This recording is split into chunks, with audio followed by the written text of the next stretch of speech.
my apologies. I think, as I shared with our witnesses, we thought the vote was going to start at 2:30. I think the vice chairman presumed that, and that he'd have a chance to vote and stuff. So we're going to go ahead and get started, and we're going to roll through. There are 2 votes this afternoon, colleagues, and we will roll through these.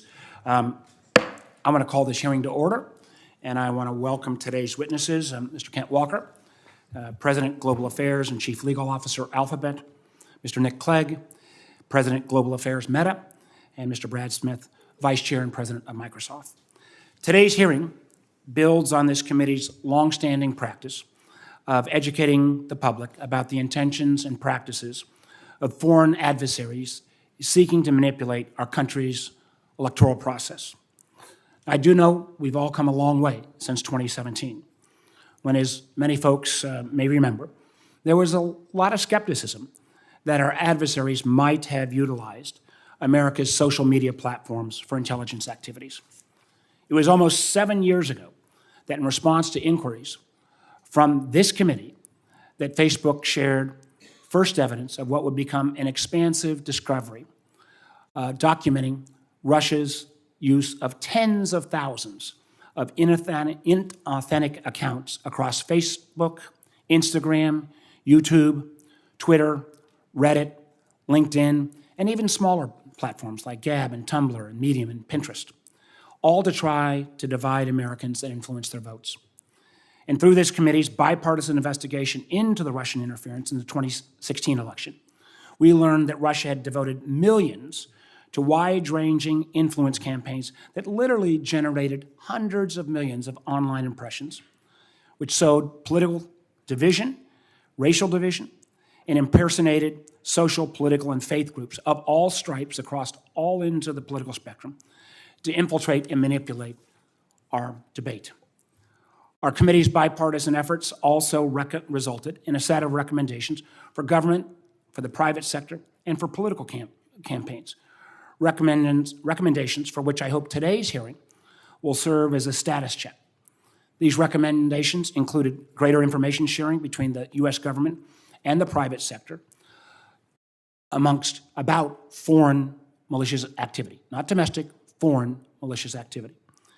Greater transparency measures by platforms to inform users about that malicious activity, as well as more information on the origin and authenticity of information presented to them. And this was something that didn't get a lot of attention, facilitation of open source research by academics and civil society organizations to better assist platforms here and others, and the public in identifying malicious use of social media, again, by foreign actors.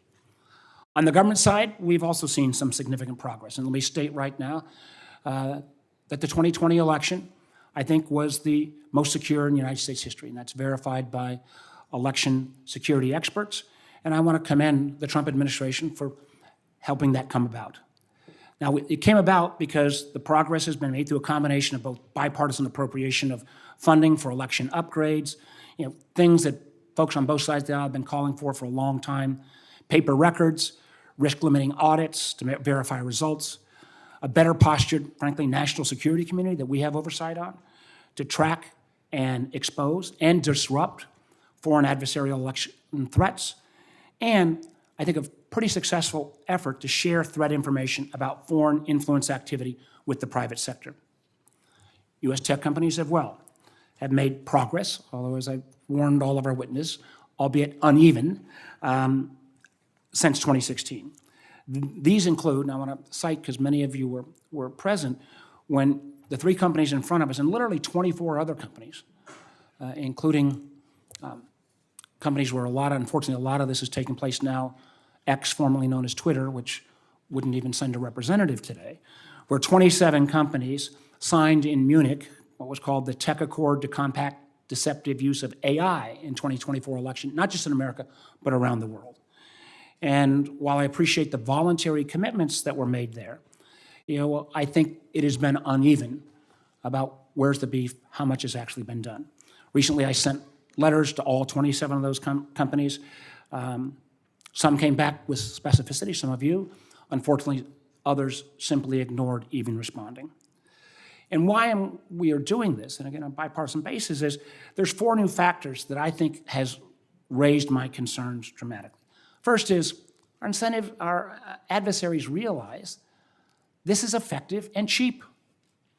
Putin clearly understands if he wants to try to undermine American support for Ukraine, weighing in and frankly putting up fake information can help him in that matter.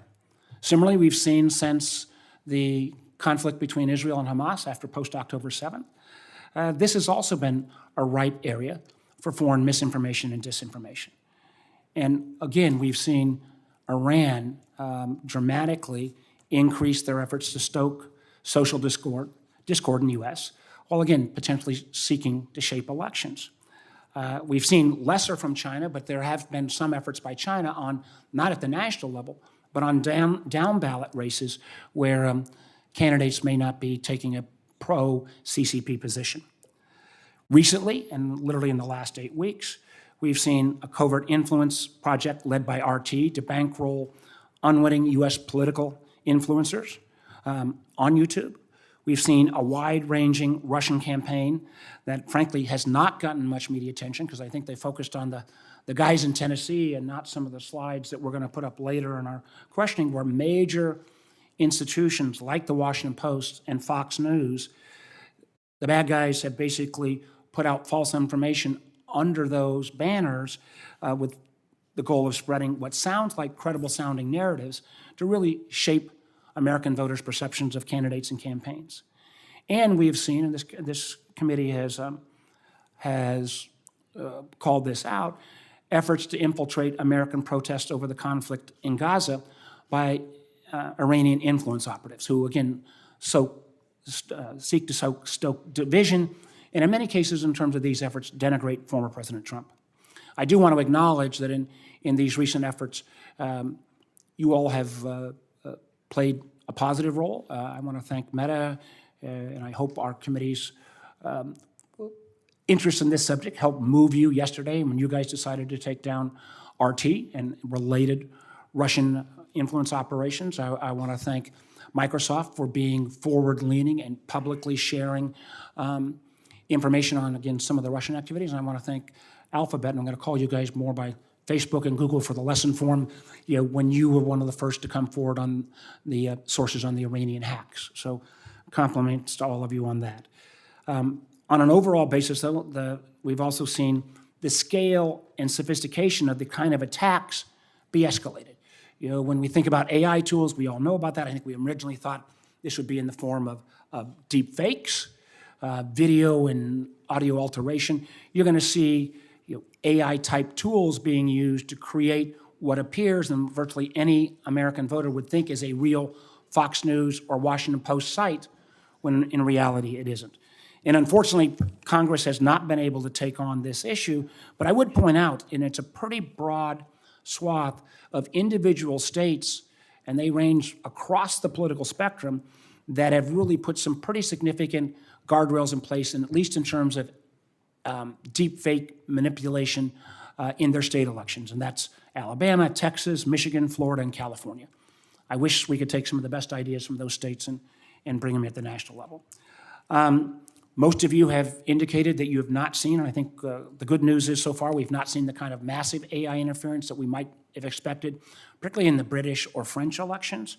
But as we know from past times, the real time that this will gear up will be closer to the election. And third, the truth is, way back in 2016, Russia had to create fake personas to spin wild stories.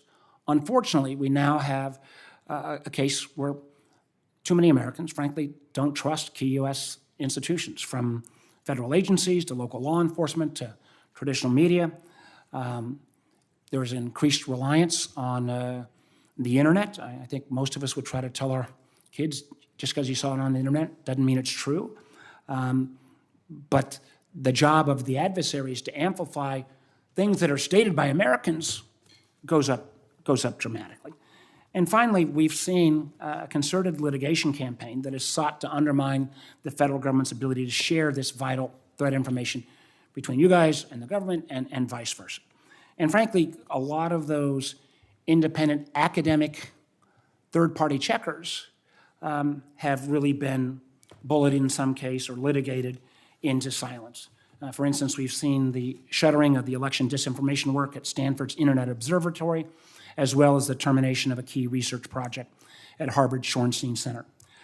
We need those academic researchers in the game as that independent source. And again, this is a question that really bothers me, and I know we may litigate this a bit in back. Too many of the companies have dramatically cut back on their own efforts to prohibit false information. And again, we're talking about foreign sources. And we've seen the rise, and Senator Rubio and I have been on the lead on this, of a foreign-owned platform that has a huge reach in the case of TikTok, that has huge national security concerns, and very, very glad that over 80% of both the House and the Senate voted to say creative platform shouldn't be ultimately controlled by the CCP. Now, in the last open hearing we had on this topic, we heard about what the federal government's doing to disrupt. We're going to continue to get with law enforcement and the IC before Election Day. But this is really our effort to try to urge you guys to do more, to kind of alert the public that this problem has not gone away. We have, Lord knows, we have enough differences between Americans that those differences don't need to be exacerbated by our foreign adversaries. Because, and again, we are not cherry picking these adversaries. These are nation states that are in the law of our country. China, Russia, Iran have been, North Korea, others have been designated as foreign adversaries. The truth is, we're 48 days away from an election. And the final point I want to make clear is that we need to do all we can before the election. But I also think it's not like at the end of election night, particularly assuming how close this election will be, that this will be over. One of my gravest concerns is that the level of misinformation, disinformation that may come from our adversaries after the polls close could actually be as significant as anything that happens up to closing of the polls on election night. With that, I appreciate you're here. And let me just, before I go to Senator Rubio, when we do the open hearings, and I appreciate Senator Cornyn and Cotton and a lot of my colleagues getting here early, we are going to do by seniority rather than at the gavel. With that, Senator Rubio. Thank you for holding this hearing. Thank you all for agreeing to be here. It's important. It's actually a tricky and difficult topic because I think there are two kinds of things we're trying to address. The first is generated disinformation, and that's, I think you're going to describe some of those efforts today, but that is some foreign adversary, Iran, China, Russia. They create or make something up, and then they amplify it. They basically make it up, they push it out there, and they hope people believe it. It's actually something, I remember giving a speech back in 2018 or 2019 warning about AI-generated videos that were going to be the wave of the future, and in terms of trying to influence what people think and see, and we've seen some of that already play out. That's pretty straightforward. Let me tell you where it gets complicated. Where it gets complicated is there is a pre-existing view that people have in American politics. I use this as an example, not because I generally agree with it, but because I think it's an important example. There are people in the United States who believe that perhaps we shouldn't have gotten involved with Ukraine or shouldn't have gotten involved in the conflict in Europe. Vladimir Putin also happens to believe and hope that that's what we will conclude. And so now there's someone out there saying something that, whether you agree with them or not, is a legitimate political view that's pre-existing, and now some Russian bot decides to amplify the views of an American citizen who happens to hold those views. And the question becomes, is that disinformation, or is that misinformation, is that an influence operation because an existing view is being amplified? Now, it's easy to say, well, just take down the amplifiers. But the problem is it stigmatizes the person whose view it is. Now the accusation is that that person isn't simply holding a view, they're holding the same view that Vladimir Putin happens to have on that one topic, or something similar to what he has, and as a result, they themselves must be an asset. And that's problematic, and it's complicated. And as we try to manage all of this, we recall that in 2020, this is now well known, obviously it's been well discussed, there was a laptop, Hunter Biden's laptop. There was a story in the New York Post, and 51 former, and I say former because I have people coming up all the time saying intelligence officers, these are former intelligence officials, went out and said this has all of the attributes of a Russian disinformation campaign. And as a result, the New York Post, who posted the original story, had their story censored and taken down, their account locked. There was a concerted effort on the basis of that letter to silence a media outlet in the United States on something that actually turned out not to be a Russian disinformation. Even though I imagine maybe the Russians wanted to spread that story. They might have amplified it, but it also happened to be factual. We know, based on the letter from the CEO of Meta, that the government pressured him during the COVID pandemic to censor certain views, and he expressed regret about agreeing to some of that. And so there are people in this country that had their accounts locked or even got, in some cases, canceled out because they questioned the efficacy of masks, something we now know Dr. Fauci agreed masks were not a solution to all the problems, that questioned the whether there was a lab leak, or put out the lab leak theory that at one time was considered a conspiracy and a flat-out lie, and now our own intelligence agencies are saying it's 50% likely, just as likely as the natural occurring. So this is a tricky minefield, and it's even trickier now because Russia's still doing it more than anybody else, but the others, you don't need to have a big, expensive operation to pursue some of this. I think we should anticipate that in the years to come, and it's happening already, the Iranians are going to get into this business. They already are. The Chinese are going to get into this business. They already are. And you see them using that in other countries to sow discord and division. It's coming. It's also North Korea, multiple, and maybe even friendly states who have a preference on how American public opinion turns. So I do think it's important to understand what our policies are today in terms of identifying what is disinformation, what is actually generated by a foreign adversary versus the amplification of a pre-existing belief in America, which has left a lot of people in a position of being labeled collaborators, and when in fact they just hold views that on that one issue happen to align with what some other country hopes we believe as well. And I'm very interested to learn what our internal policies are in these companies, because I think it's a minefield that we may end up sowing in an effort to prevent discord. I don't want to sow discord, and that's one of the dangers that we're now flirting with. So thank you for being here. I look forward to hearing your testimony. And before I go, I just want to reemphasize, I agree with Senator Rubio. Americans got the right to say whatever they want. They have a First Amendment right to say that. Whether we agree, disagree, no matter how crazy. I do think there's a difference when foreign intelligence services cherry pick information and amplify it that in many ways stokes division. And that's, again, where the core of this debate is, and we're anxious to hear your testimony. I'm not sure who drove the short straw to go first. Happy to launch. Okay. Chair Warner, Vice Chair Rubio, members of the committee, thank you all for the opportunity to be with you today. Google Alphabet is in the business of earning the trust of our users. We take seriously the importance of protecting free expression and access to a range of viewpoints, while also maintaining and enforcing responsible policy frameworks. A critical aspect of that responsibility is doing our part to protect the integrity of democratic processes around the world. That's why we've long invested in significant new capabilities, updated our policies, and introduced new tools to address threats to election integrity. We recognize the importance of enabling people who use our services in America and abroad to speak freely about the political issues that are most important to them. At the same time, we continue to take steps to prevent the misuse of our tools and our platforms, particularly attempts by foreign state actors to undermine democratic elections. To help advance this work, we created the Google Threat Intelligence Group, which combines our Threat Analysis Group, or TAG, and Mandiant Intelligence. Google Threat Intelligence identifies, monitors, and tackles threats, including coordinated influence operations and cyber espionage campaigns. We disrupt activity on a regular basis, and we publish our findings. And we provide expert analysis on threats originating from the kinds of countries we were talking about: Russia, China, Iran, and North Korea, as well as from the criminal underground. This year alone, we've seen a variety of malicious activity, including cyber attacks, efforts to compromise personal email accounts of high-profile political actors, and influence operations both on and off our platforms that are seeking to sow discord among Americans the way you were both discussing. We remain on the lookout for new tactics and techniques in both cybersecurity and disinformation campaigns. We are seeing some foreign state actors experimenting with generative AI to improve existing cyber attacks, like probing for vulnerabilities or creating spear phishing emails.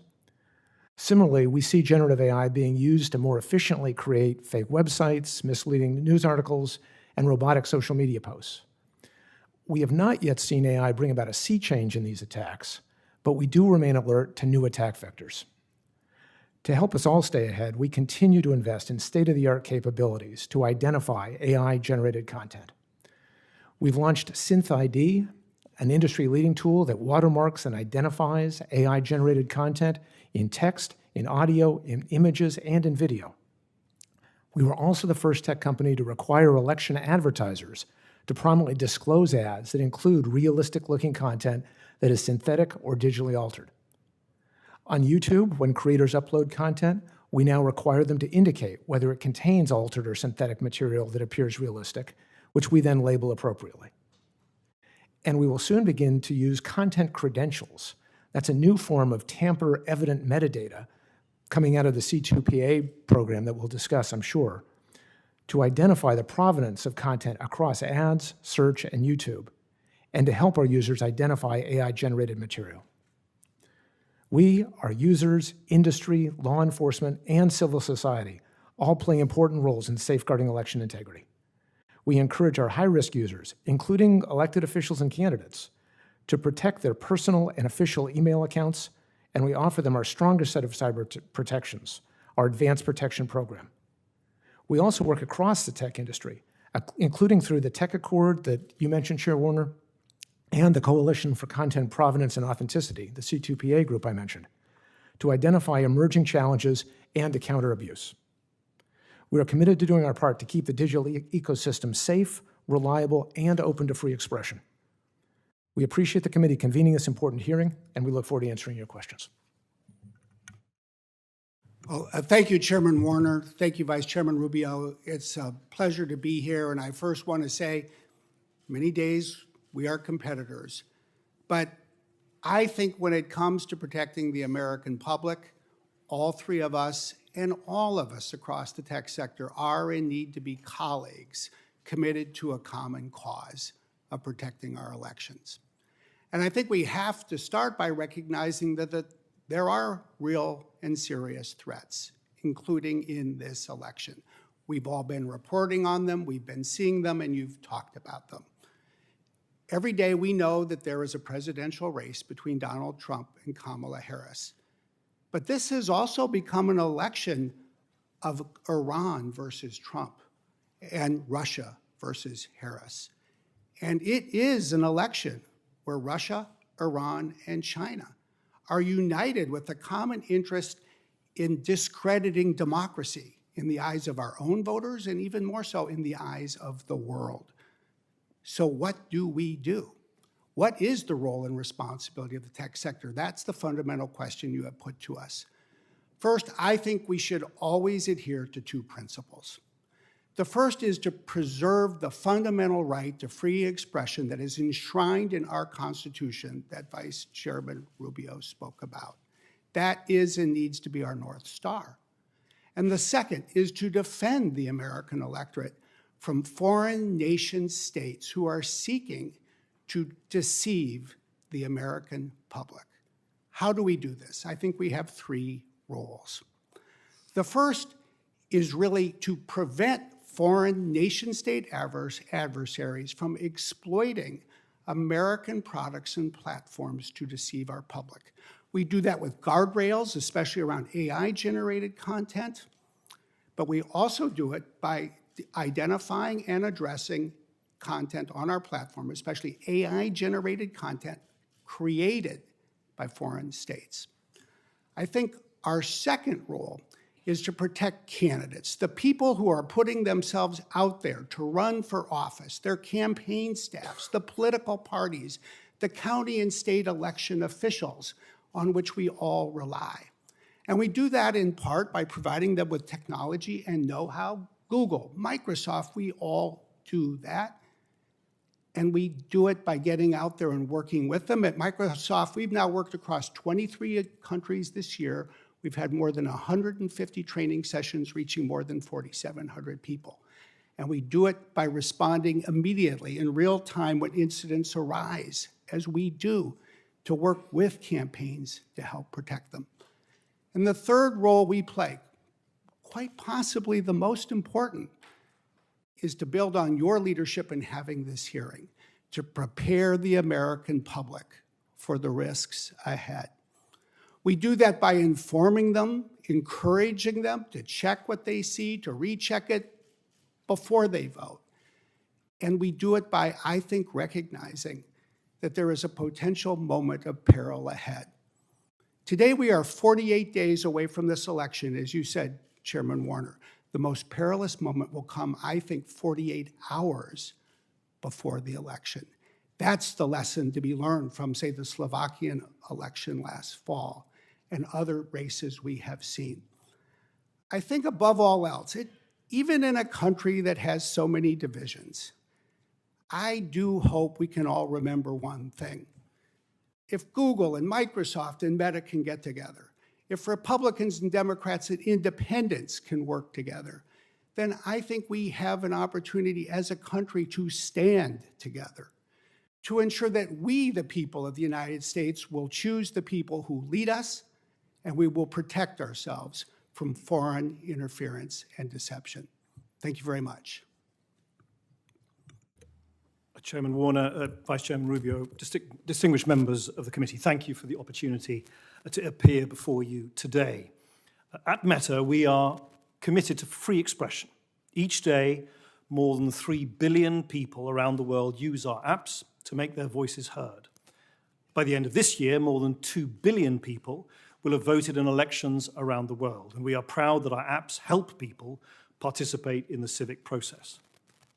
No tech company does or invests more to protect elections online than Meta, not just during peak election seasons, but at all times. We have around 40,000 people overall working on safety and security, and we've invested more than $20 billion on safety and security since 2016. Meta has developed a comprehensive approach to protect the integrity of elections based on several key principles. First, we have strong policies designed to prevent voter interference and intimidation. Second, we connect people to reliable voting information. Third, we work tirelessly to combat foreign interference and the spread of misinformation. And finally, we lead the industry in transparency for political advertisements. Our approach reflects the knowledge gained from prior elections, and we continue to adapt to stay ahead of emerging challenges. One of the most pressing challenges for the industry is people seeking to interfere with elections to undermine the democratic process. We constantly work to find and stop these campaigns across our platforms. This is an adversarial space, and we are often responding to urgent situations with imperfect information.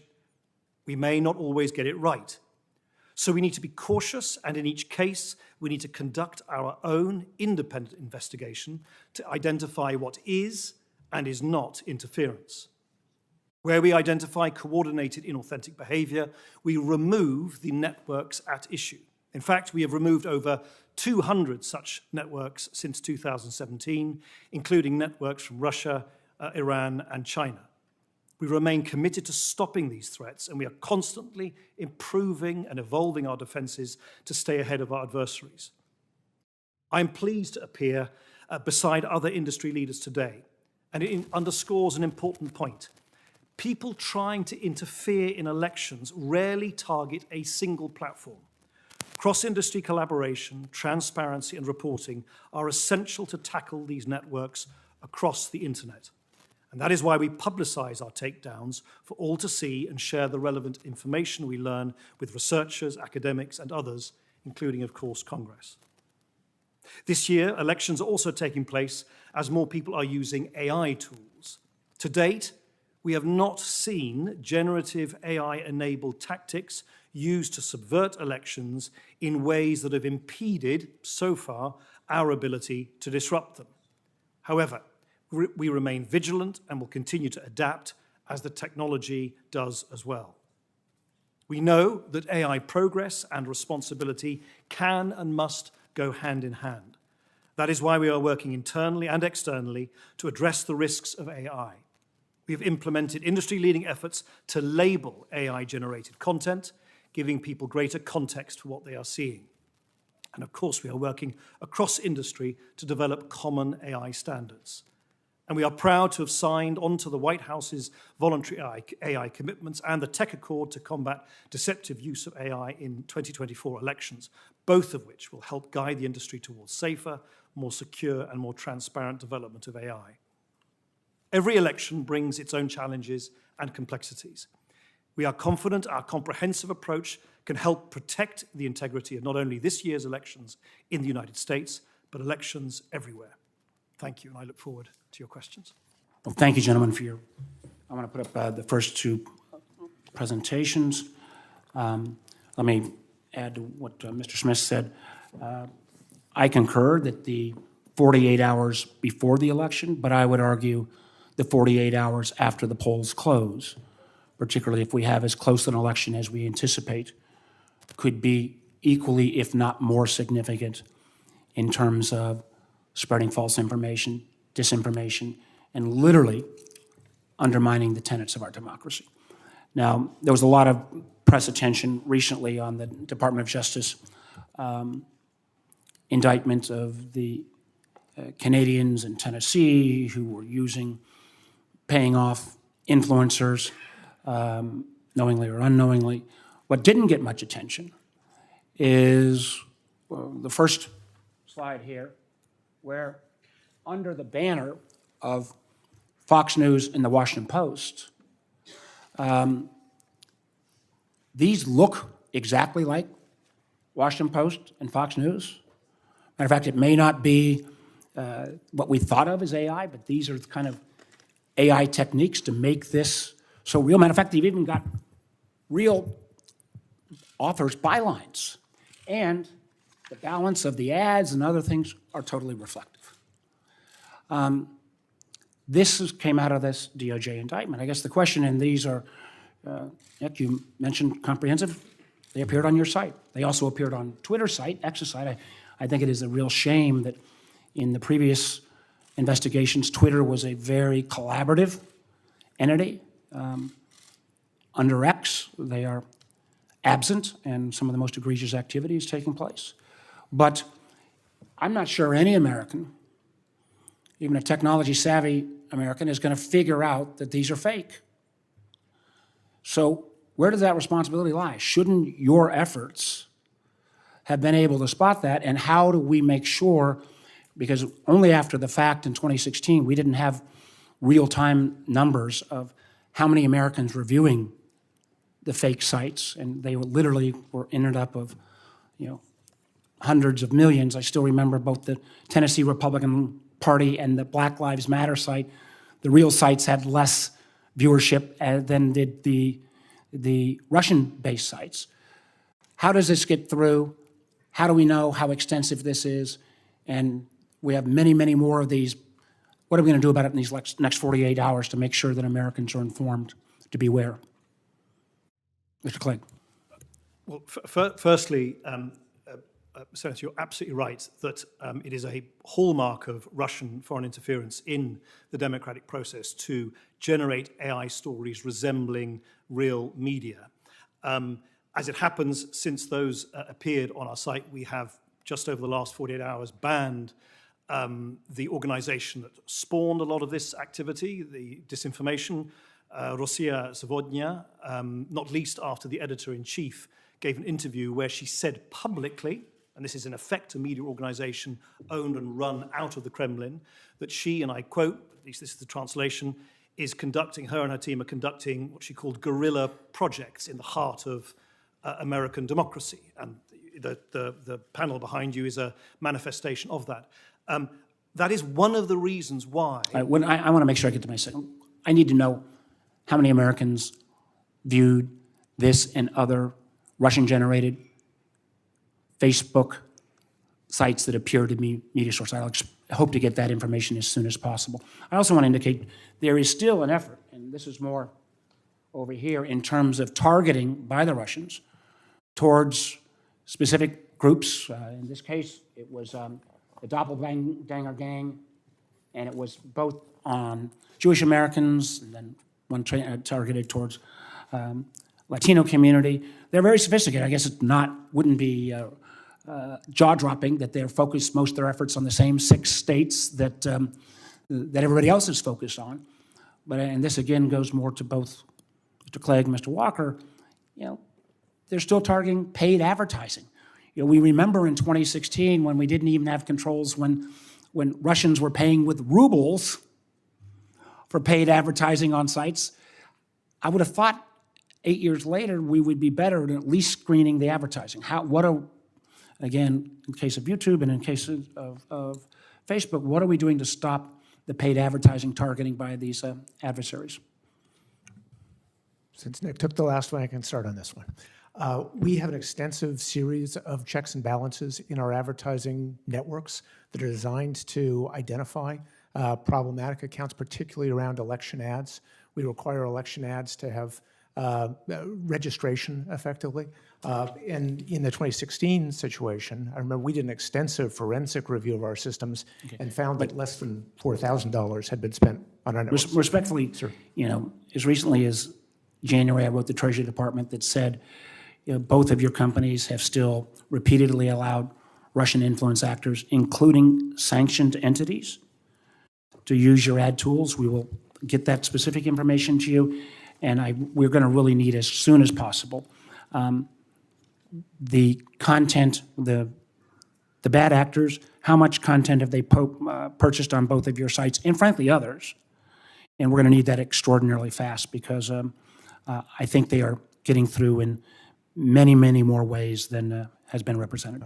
Certainly, I certainly appreciate the concern, and we have taken down, as we've indicated earlier, something like 11,000 different efforts by Russian associated entities to post content on YouTube and the like. We're just going to need this as quickly as possible, both in terms happy to of number of Americans viewing Fox News, what they think is Fox News or Washington Post, or advertisements.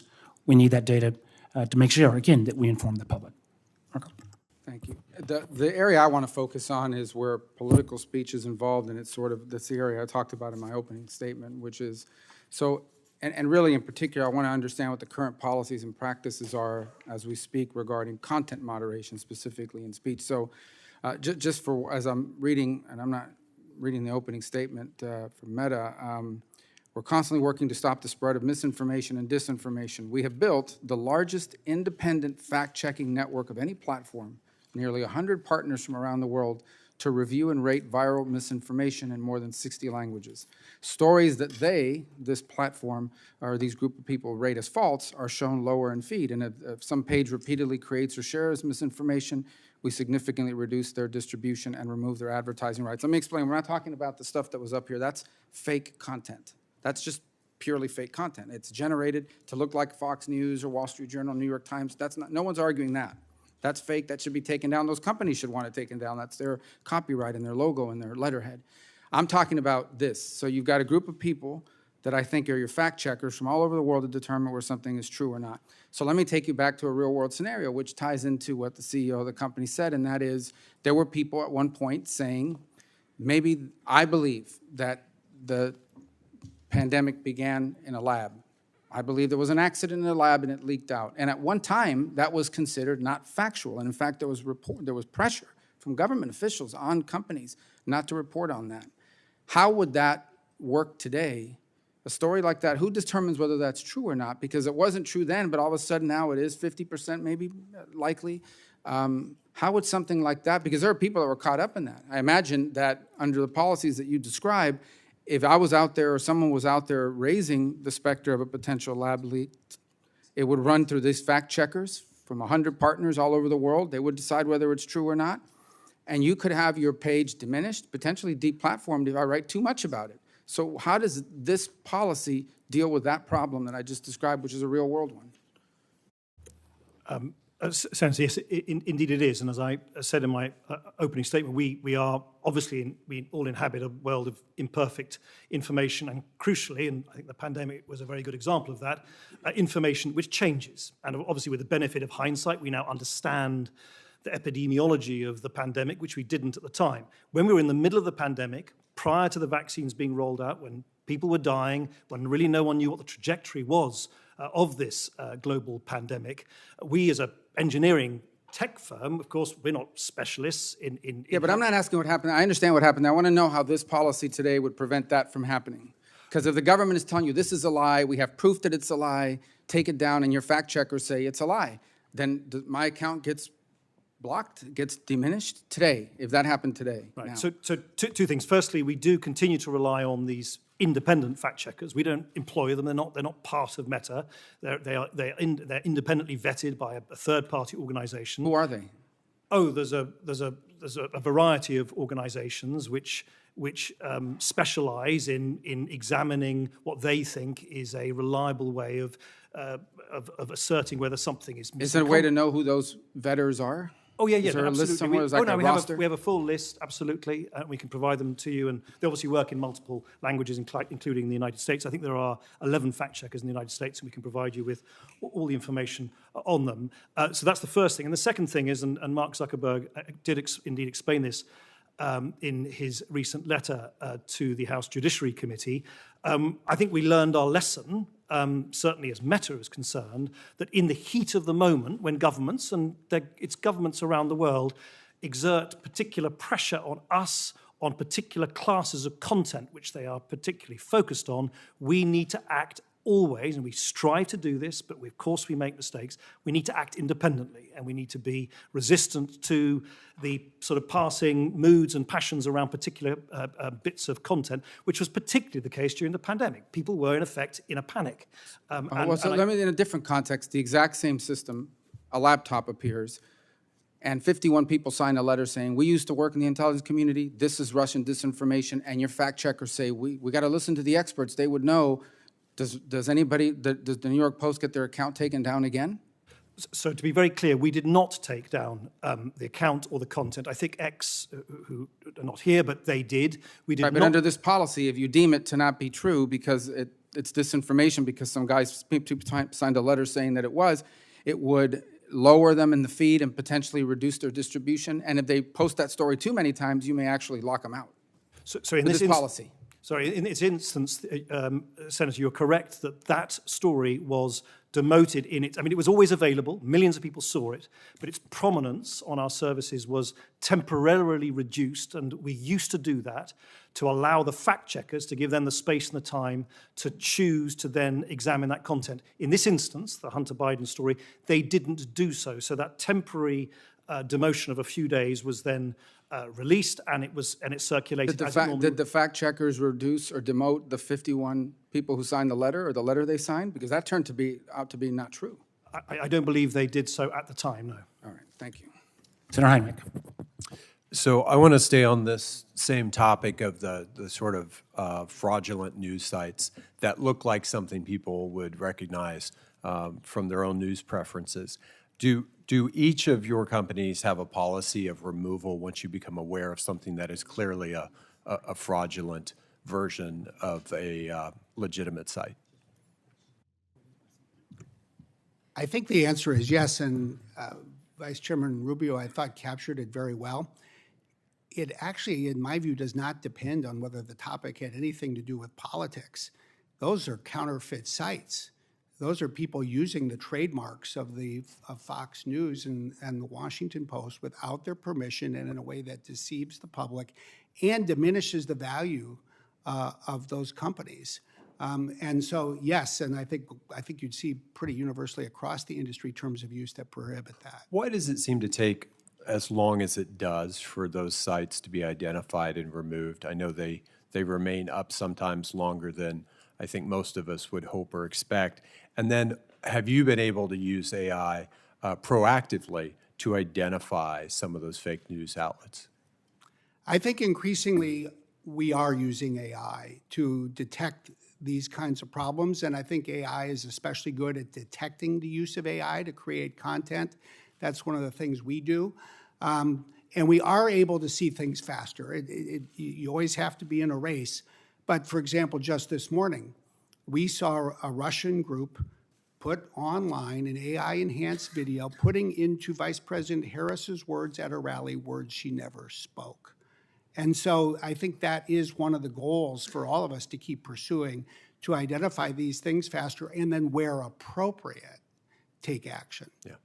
I'm encouraged because obviously AI is being used offensively and we need to be on our game and responding with those same tools to be able to identify and appropriately deal with these things on a much faster rate. At a hearing of the U.S. House Committee on House Administration last week, New Mexico's Secretary of State testified that, quote, years of false election claims and ideological attempts to discredit our voting systems and processes have led to increased threats and harassment to election workers, end quote.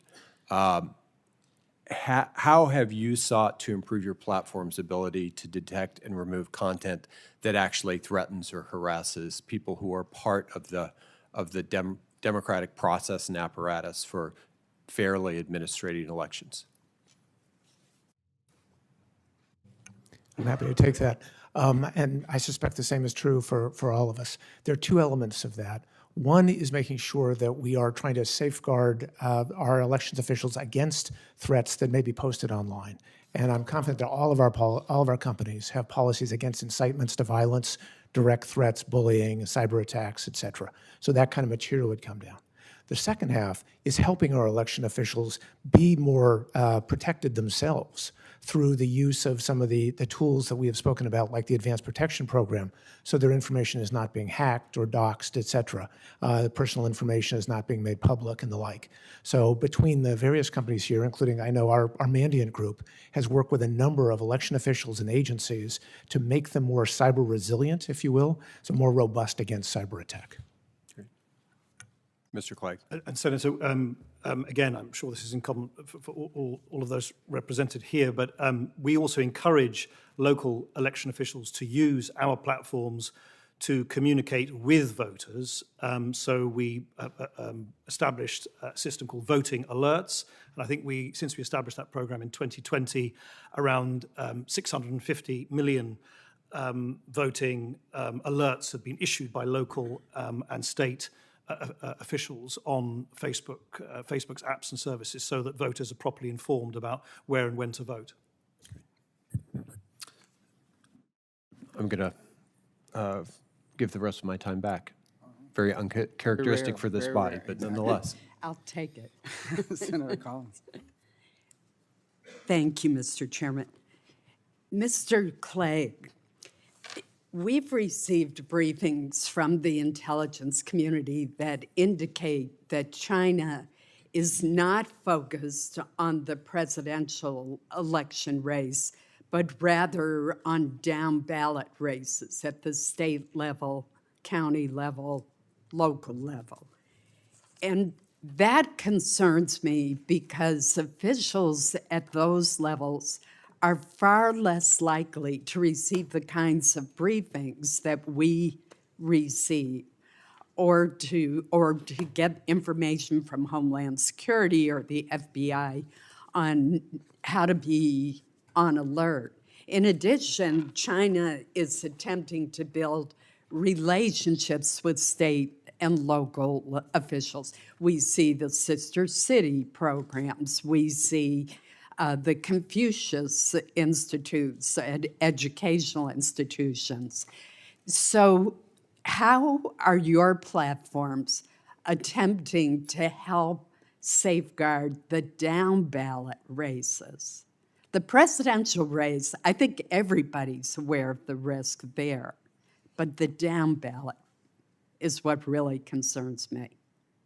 And Senator, I think you're right to be concerned, and that's why our vigilance needs to be constant. It can't just sort of peak at the time of the presidential elections. It's something which we need to deploy our policies and our enforcement around the world and around the clock. And you're also right, Senator, to point out that what we have at least seen, I'm interested in what my colleagues have witnessed, but what we have at least seen is that from the what we call coordinated inauthentic behavior networks conducted by China, some of them are quite specifically targeted at particular communities. So, for instance, quite recently we disabled dozens of Facebook and Instagram accounts which were targeting the Sikh community in the United States. And that is one of the reasons why the central signals that we look for aren't related to the content or even the person, but the behavioral patterns that we see. And the telltale patterns are most especially the use of a network of fake accounts. And that, of course, then manifests itself in lots of different ways, is targeted at different communities. But the underlying analysis that our teams conduct is about the behavior rather than the individual bit of content. Because, as Vice Chairman Rubio said, sometimes the content can be actually consistent with things that are circulated by kind of ordinary folk in kind of the normal day-to-day business. Thank you. Mr. Smith, you talked about the need for the American people to be prepared and to be on the alert. Why isn't part of the answer so that we're not getting into suppressing dissenting views or criticism of public officials, for example? Why isn't the answer to watermark posts to indicate not whether they're AI generated, but rather where they originate? Like, why couldn't you do an R if it came from Russia? Then the person who's looking at the post can make his or her own determination, but they would be on alert that this isn't Joe down the street who's posted this. This is someone who's in Russia. I do think that's a really interesting idea, and it's one that across the industry people have been giving a lot of thought to. I would say a couple things. First, I think actually it starts with also picking up on the idea you just described and putting Americans and American organizations in a position to put what's called metadata in effect, to put the credentials in place so it's clear where their content has come from. We worked, for example, with the Republican National Convention, and they used that on more than 4,000 images that were released in Milwaukee so that it would protect their content from being distorted. I do think one can then go farther, and it's an important question, as you raised. If we find something that is coming from somewhere else, how and when should we identify it? I frankly think the most important thing is that we address content where that kind of protection has been removed. And that's been the subject of legislation being proposed, including from members of this committee, to protect against tampering. And then we can think about other forms of identification for the public. Thank you. Thank you. Senator Kelly? Thank you, Mr. Chairman. Thank you, all of you, for being here for this very important hearing. I just got back from visiting our allies in the Baltics, who are all border Russia, also to Finland. And they have been targeted by disinformation attacks at a pretty high level, and they come pretty quickly. And they have efforts in place to try to equip their citizens and their institutions to counter disinformation campaigns. They feel somewhat successfully, though it is a big problem for them. But I do think we can learn something, from our partners in the Baltics. Malicious actors, as you know, use social media and internet platforms as a key vector for these campaigns that they have against us, and are increasingly employing tools. We've talked about this, bots, generative AI. So it's my hope that we can also count on the partnership of the American tech industry to aggressively counter these threats.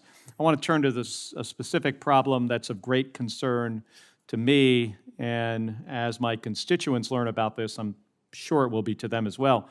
Behind me, you can see a screen capture of Russian-made web pages designed to look like major American outlets, Fox News and the Washington Post, but showing fabricated headlines. I went through these the other day. I think the chairman showed, something very similar. So apologies if we're being a little bit redundant here. But but these pages were created by Russian cyber operatives to distribute Russian messages by co-opting the brand of a real news website that Americans trust, both Fox News and the Washington Post, but there are others as well. And these are really well done. I mean, it would be hard, unless you were looking specifically at the URL and noticed that something was not exactly right, where there was no .com, there was .pm or something else at the end, you wouldn't otherwise know, and you would think this is a legitimate news source. They've also spoofed the official NATO website as well. And they use these sites to push messages that cast doubt on Russian atrocities that we know are real. They lie about NATO suppressing peaceful protests. They stoke controversies or even invent them where they don't exist. An additional concern is they have specifically targeted swing state voters, so my constituents in Arizona and others, and they seek to influence the outcome of these elections. And this is absolutely beyond the pale. We've got to do something about it. So I'm curious from each of you, and I have about 2 minutes here, just what are you doing about it? And specifically with these websites, if we were to go and look for them now, have they been taken down? As the Fox News website, the Washington Post, is there a way to, let's say we start with you, Mr. Walker, if we search on Google and try to find this through a Google search engine or search for the Washington Post, could we navigate from your website to these fake websites? So we're obviously concerned about the larger problem. I haven't searched for these specific sites, but I can tell you we've launched tools called About This Image and About This Result, which tells you the first time we saw an image appear on the internet. So in many cases, disinformation may not be AI generated, it may be a repurposed photo. Most of the disinformation we see coming out of Gaza is not AI generated, it's pictures from a different war. So providing that kind of context is valuable. And then just quickly to say that if content is AI generated, increasingly the ability to watermark it or understand its provenance through the C2PA cross-industry group that I mentioned before will help all of us do a better job of identifying and removing this kind of content. But once you find the content and you know it is fake, at that point, can you take action to make sure that your customers cannot navigate to that conflict or to that content? The search context is somewhat different than other contexts where we're hosting information. So let's say YouTube, which would be our hosted content example here. If something is demonstrably false and harmful, we will remove it, in addition to all of our other policies. And that's been consistent for many years. We also have a general manipulated media policy, whether it's AI manipulation or you may remember the cheap fakes that went around some time ago, which were just slowing down videos to make a politician look as though they were intoxicated. We will remove that kind of content, yes. You said if it's false or harmful, how about if it's just them co-opting somebody else's website like Fox News or Washington Post? I'd go back to Brad's earlier comments with regard to the notion of trademark infringement, copyright infringement. As we get complaints about that, we will remove that content, yes. All right, thank you. I would quickly note, I think most of your companies do a pretty good job on trademark protection. I just feel like Fox News and Washington Post should have gotten that same level of protection. Frankly, they should be weighing in as well. Senator Cotton. Thank you. Gentlemen, thank you for appearing. I mean, I want to bring a little perspective to the topic today. I think this committee's own report, more than 1,000 pages, said that Twitter users alone produced more election-related content in about 3 hours in 2016 than all Russian agents working together. I have no doubt that Russia and China and Iran and North Korea are all doing these things up to no good. And if you don't know what they're doing, it's probably no good. And there's lots of things they could do that are very bad to influence American politics. You know, Russian intelligence spent millions of dollars in the early 1980s to promote the nuclear freeze movement, with Joe Biden bought hook, line, and sinker. And Russian intelligence under Vladimir Putin has spent millions of dollars to oppose fracking, which Kamala Harris has bought hook, line, and sinker, trying to ban fracking. And there's plenty of things they could do in our election infrastructure as well. They could hack into campaigns and leak their strategy or steal their voter contact information. Even worse, they could hack into county clerk's offices or Secretary of State's offices and delete voter registration files or try to manipulate votes. They don't even have to get into the election machinery. They could say turn off the electricity in a major American city on election day and wreak havoc there. So there's a lot of threats that our adversaries could pose to us in our elections. I just don't think that memes and YouTube videos are among the top, especially when we have an example of election interference here in America that was so egregious. Some of your company's efforts in collusion with Joe Biden's campaign, led by the current Secretary of State, to suppress the factual reporting about Hunter Biden's laptop. Mr. Clegg, you acknowledged earlier that Facebook demoted that story after it was published by the New York Post. Is that right? Correct, but I should clarify, we don't do that anymore. Mr. Zuckerberg has said that you demoted it. He expressed regret. I assume you share that regret with your boss? Yes. And you share what he said, that you're not going to do it anymore, right? Correct. So that demotion does not take place today. And Mr. Walker, what about Google? Did Google suppress results about the Hunter Biden laptop? We did not, sir. We ran an independent investigation. It did not meet our standards for taking any action, so it remained up on our services. Okay. And Twitter, under the old regime there, was, I think as someone said, even more egregious than Facebook or other platforms. And again, this is domestic information operations, if you'd like to say. Far more influential on our elections than some memes or YouTube videos or articles that Russian intelligence agents or Chinese intelligence agents posted, which no doubt they do. I mean, just look today, like the New York Times the other day had a fit that social media was awash. Awash, it said, in AI-generated memes of Donald Trump saving ducks and geese. I mean, are AI-generated memes of Donald Trump saving ducks and geese really all that dangerous to our election? Mr. Smith, you laughed, for the record. Do you want to answer my question? Are you worried about ducks and geese memes of Donald Trump saving them from predators? I create a list of the greatest worries for this election, they do not involve ducks or geese. I wouldn't think so. They don't seem like that to me either. Mr. Walker, Google famously did not autofill results of people searching for Donald Trump's, or assassination attempt Donald Trump a few weeks ago. What happened there? Why was that the result of your company's? We've had a longstanding policy, Senator, of not associating terms of violence associated with political officials unless they had become a historic event. So assassination of Abraham Lincoln would have been allowed. Up until the weeks prior to the assassination attempt, it would have been deeply problematic, I think, to autocomplete assassination after a search for Donald Trump. Those terms are periodically updated. The assassination attempt occurred in between one of those periodic updates. It has subsequently been updated, and now autocompletes appropriately. Okay, let me ask both your companies, this primarily Mr. Walker for Google and Mr. Clegg for Facebook. Gavin Newsom just signed a law, 3 laws actually in California, into effect that will criminalize the use of so-called deep fakes before an election. How do you plan to comply with that law? Are you going to go arrest people who are making AI-generated memes of Donald Trump running away with ducks and geese? Senator, it's early for us to understand. We are just receiving the laws, which were signed very recently, and we're looking at how we might best comply with a number of laws. There are quite a few. Mr. Clegg, a lot of ducks and geese memes on your website. Mr. Smith thinks they're funny. He's laughing again. It's fine. People laugh at them. Satire and political humor is as old as our country. It's fine.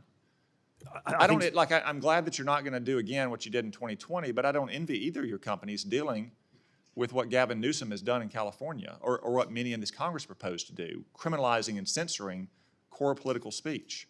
So, Mr. Clegg, do you have any idea how you're going to comply with California's law? Well, it's only just been signed, so again, we would need probably to look at it more closely. But I think, Senator, your central point that there is a lot of playful and innocent and innocuous use of AI, and then there's duplicitous and egregious and dangerous use of AI. That is exactly why, as I think. And I have to ask, my time's expired, I have to ask, who's going to draw that line? Who's going to decide what's playful, innocuous, and harmless, and what is misinformation and disinformation. And I got to say, some of the people you go to, like PolitiFact and Southern Poverty Law Center, don't strike me as quite neutral sources. And I don't think you're going to find neutral sources in the government of California or in this administration either. And I would just, when we look at the California law, I'd like your analysis as well of the deep fakes used in political advertising that was passed and signed into law in Alabama, Texas, and Florida as well. Senator King. Thank you, Mr. Chairman. I think the bright line here should be foreign, the word foreign. As has been pointed out, as the ranking member pointed out, or the vice chair in his opening remarks, it becomes very problematic when you're talking about domestic content and then it's being amplified by foreign. But that should be the line. I mean, I don't want you all, or the government certainly, to be the arbiters of truth, because one man's truth is another man's propaganda. I mean, I think we should have that kind of flexibility. It seems to me what's happening here is that foreign governments are engaged in a kind of geopolitical judo, where they're using our own strength against us. Our strength is our democracy and our regular elections, plus freedom of expression. And that's what they are taking advantage of in order to try to manipulate our fundamental way of making decisions, which is through elections. And I think that's, but the issue should always be, is there a foreign nexus? Is there a foreign influence in this matter?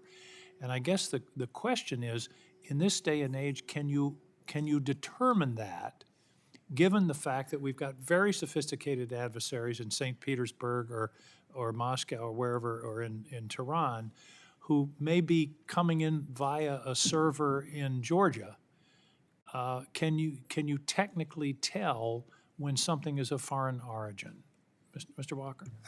I would say the answer is not always, but often yes. And I do think that there are some threats we should take seriously. And we should start with the word foreign.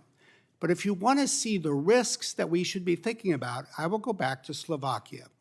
Their parliamentary election was last year, September 30th. 2 days before, on September 28th, a Russian group released a deep fake audio. It purported to be an audio of a conversation between a mainstream journalist and the leader of the pro-European Union political party, one of the two largest political parties in that race. That reflected what we see in Russia. Number one, a good content creation strategy.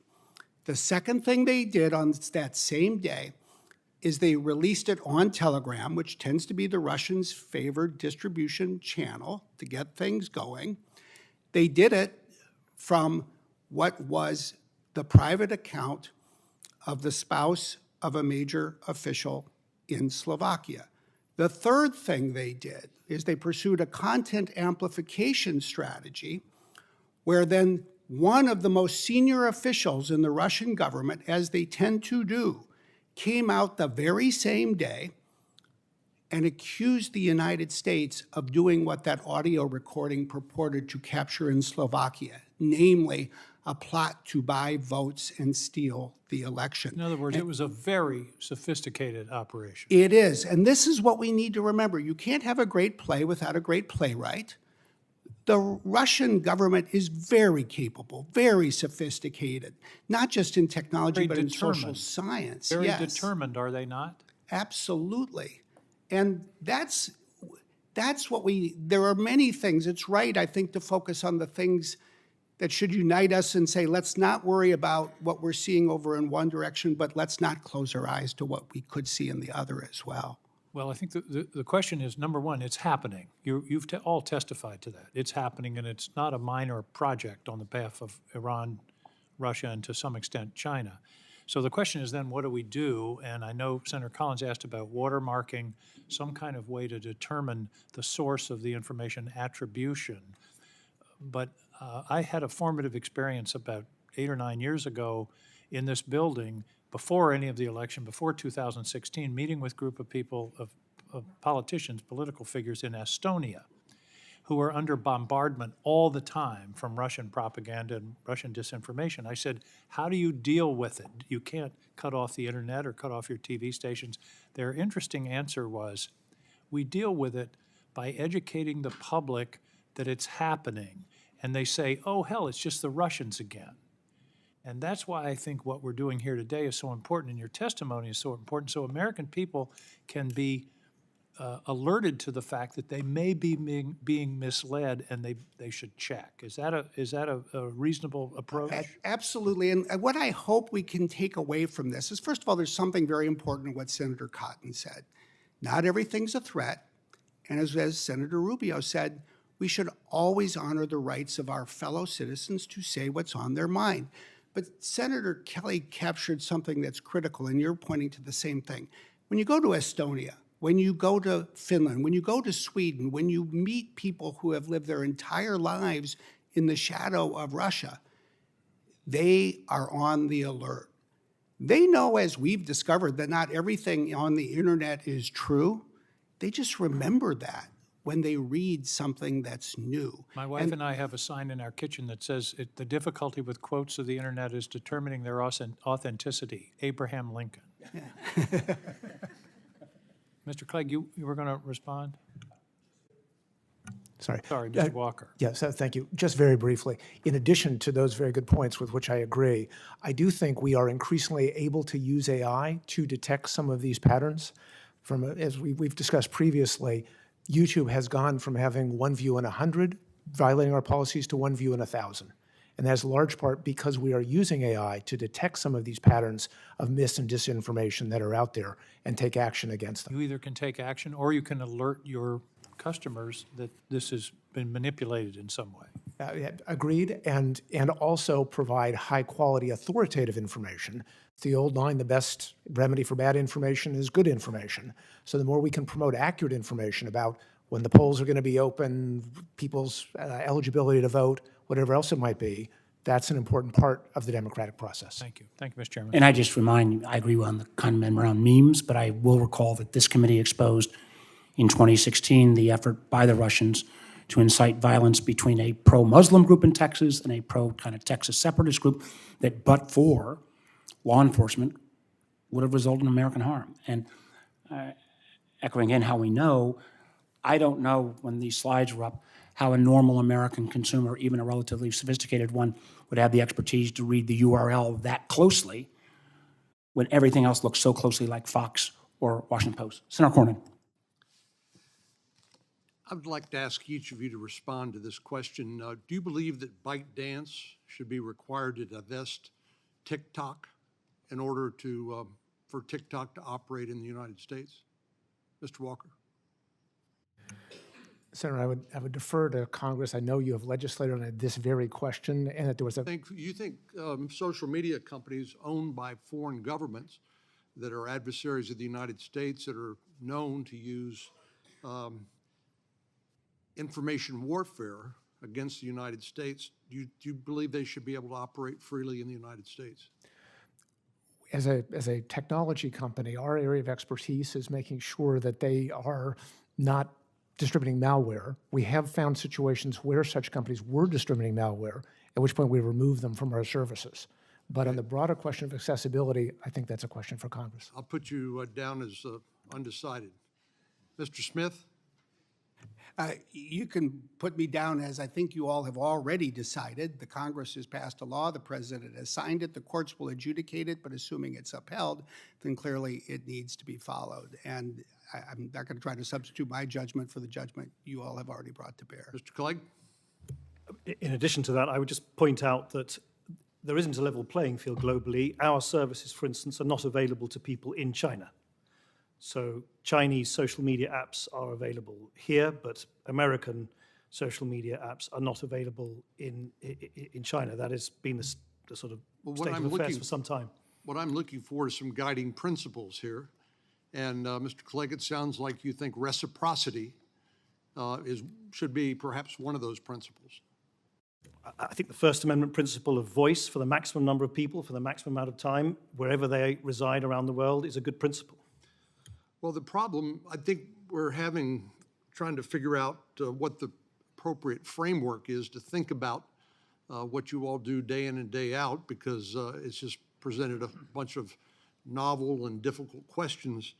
But before social media companies existed, seems to me we had doctrines, laws that governed the way that we dealt with the subject matter we're talking about here today. Of course, what's so different today is that you are private entities, so presumably the Constitution, the First Amendment can't be directly applied. I know the Supreme Court is wrestling with how to figure out what the right way to view social media companies is. You have your terms of use, which strike me as a pretty powerful tool to be able to regulate what's on your site, but there's also legitimate concerns about censorship of views. And of course, Mr. Clegg, you talked about a little bit about Mr. Zuckerberg's letter and the fact he regrets that Meta was being influenced and cooperating with the federal government. And then we have regulations that usually help us in this area, or as a last resort, litigation. So I'm wondering, is there anything about the way that we operated in what the legal framework we operated under before your companies existed that should inform the way that we view your operations today? It strikes me as we are dealing with adversaries often that view this information warfare is a legitimate tool. And obviously the Russians and their active measure campaign existed long before your companies existed. But we're an open society, and we believe in freedom of exchange and free speech. But is there anything about the way that we regulated, or the way, the framework under which we understood that newspapers, radio, movies, other means of communication were handled pre-social media companies that should guide us here? Or are we just trying to make this up from scratch? The one thing I would say, without getting into, I think your very important question about sort of the history of regulation of communications in the country, and one could have, I'm sure, a vibrant debate about Section 230 and the like, is this. It's easy to spend all our time on the issues where we disagree. I think the most important thing is we identify where we actually do agree across the political aisle and across the industry. Because if we can act based on common consensus to address the foreign adversaries, emphasizing again that word foreign and nation states, we can do the most important thing I think we need to do this year. And I think that can build the foundation for the future. And then we'll deal with the rest, and your very important question among that. My time's up. And again, I want to commend Senator Cornyn for raising this, because we did actually do that on the question about CCP control of a platform that candidly is even more popular at this point than your platforms. And 80% of the Congress in both political parties said that's not in our national security interest. And I appreciate you raising it. Senator Bennett. Mr. Chairman, I appreciate your having this hearing and appreciate you coming to testify. Very grateful for that. I think what we were struggling with a little bit in terms of answering the question Senator Cornyn just posed is the sheer scale of the enterprises that you represent. That presents something new to us. And as I sit here listening to us have this conversation, I'm thinking about the people that are going to be sitting in your chairs 30 years from now, and the people that are going to be sitting in our chairs 30 years from now, and what are the incentives that are leading us to have the conversation we're having right now, and the answers that we're having in this minute, for all the right reasons, are the ones we would have wished for 30 years into the future. Like, I really wish on behalf of the American people that the American people had had a negotiation with Mark Zuckerberg, just to pick him as an example, around our privacy and around our data and around our economics. I don't believe we have had that negotiation. I don't think we have with any of these social media platforms, different, Mr. Smith, than your company, with any of these platforms about our privacy, our data, our economics, the way we want our children's bedrooms invaded or not invaded. And for better or for worse, they're looking to us to try to begin to have that conversation. So first, we haven't had it, and here we sit having to deal with the very, very severe consequences across our society. I say that partly as a capitalist, but also as a former school superintendent who has seen the effects of mental health on our kids. And as members of the Intelligence Committee who are trying to protect the country from an invasion of our democracy across your social media platforms and tech platforms. When I read your CapEx numbers, it staggers my mind. I can't even get my head around the idea that you're going to spend $170 billion over 18 months on AI investments. I mean, that annual expenditure for your three companies is more than we had for roads and bridges in the first infrastructure bill we passed since Eisenhower was president. And for all the telecom or broadband infrastructure across the entire United States of America, those things together are dwarfed by your annual CapEx expenditure on AI. And I feel like we're being asked to just sort of hope for the best. I do think it's an amazing testament to American capitalism that you have those resources to invest in the future. But you better be making the right decisions. And part of that, I think, is a question of whether the commitment, you've really made the commitment on the front end to safeguard America's democracy, to make sure our elections are protected, to not say that it's up to our citizens to try to figure it out in the hailstorm of propaganda that has almost been perfected by our adversaries and every day is being used by them to divide one American from the next, from the next, from the next, because they see that division as a potential benefit to them and a huge detriment to us. Like, how much money are you investing to make sure that you are protecting our elections? Is that your responsibility? Or is this just, an approach that says, let 1,000 flowers bloom?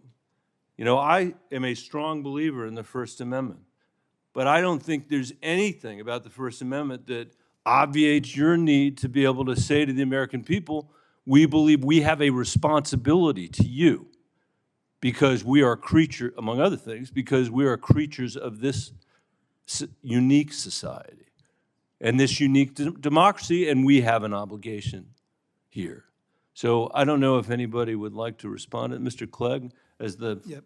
Yeah, please. So Senator, in answer to your specific question, we have around 40,000 people working on security and integrity of our services. In fact, that number is slightly up from what it was back I in am deeply, deeply skeptical of the numbers because the numbers don't tell you what the investment really is, and we know they go up and we know they go down. And Mr. Walker said earlier, maybe the AI tools themselves are better, and I don't doubt that. That may be true. So I'm more interested in what the total capital expenditure capital is. expenditure is about 20 billion over the last several years, around 5 billion in the last year. And to your wider point, Senator, I strongly agree with you. The scale that one's dealing with, whether it's from the tech company's point of view, from legislatures and governments around the world, is clearly unprecedented because the network effects sort of created by the internet. On our surfaces alone, you have, 100 billion messages around the world on WhatsApp every day.